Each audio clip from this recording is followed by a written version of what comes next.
No te creerás de lo que está hecho esto, y es que descubrí una forma de coger un ingrediente especial que no sabe a nada y marinarlo para hacer que sepa a pollo. Esto es chicken tofu.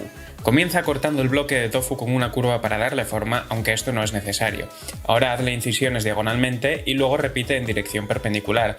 Esto es para que absorba bien el marinado y adquiera el sabor. Ahora mezcla salsa de soja, levadura nutricional, ajo en polvo, cebolla en polvo, pimentón picante, salsa picante, aceite de girasol, un poco de agua y vinagre. Mézclalo bien y luego ponlo en un tupper y pinta bien el tofu. Déjalo en la nevera un día y luego fríelo en la sartén con aceite para que quede bien dorado por ambos lados. Y listo, añádele algo de orégano y fíjate qué pinta y qué textura. Pruébalo.